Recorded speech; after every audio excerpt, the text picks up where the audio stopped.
ויום אחד מהשמיים אני מקבל מכתב קצר מעורך הארץ גרשום שוקן. הצטערתי לשמוע שאתה פצוע, כשאתה תשתחרר אנא בוא לבקר אותי, הייתי רוצה שתעבוד בהארץ. טוב, הייתי בן 25.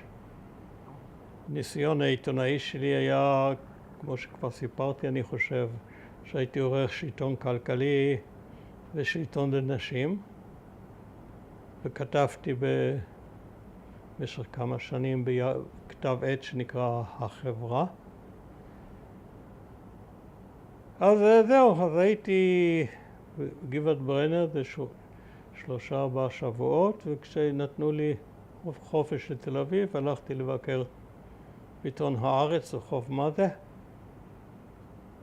נפגשתי עם שוקן,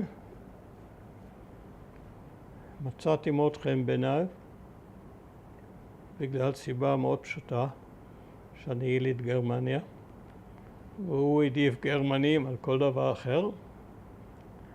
אז הוא הציע לי, הוא אמר, תראה, יש לי כתב מאוד רציני שכותב מאמרים ראשיים, משרד החוץ לוקח אותו ממני, הוא שולח אותו להיות ציר בניו יורק, אז אם אתה מוכן, תעבוד בארץ, תכתוב מאמרים ראשיים. מחמאה יותר גדולה מזו לא יכולה להיות, קפצתי על זה כמובן. חיכיתי ששחררו אותי מגבעת ברנר, שלחו אותי פה במלון הילטון, היה עדיין מחנה יונה, שם השתקמה המחלקה של צה"ל שטיפלה בפצועים, משתקמים.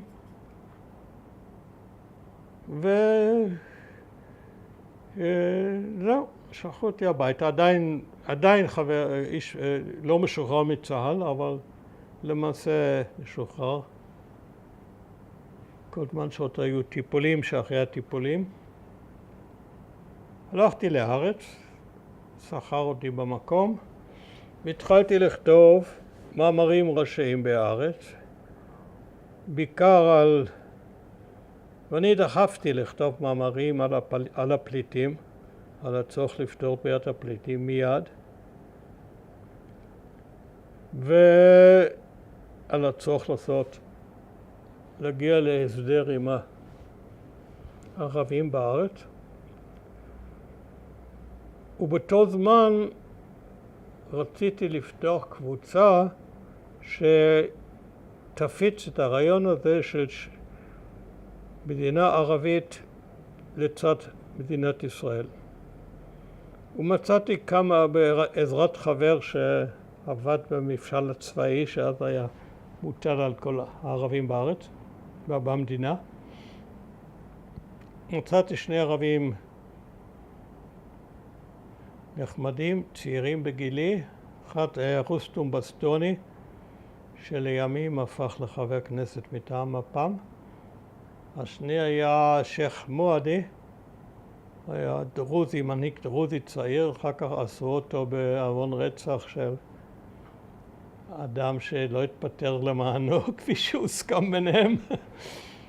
והקמתי חוג להפצת הרעיון הזה של מה שנקרא היום 2 מדינות לשני עמים.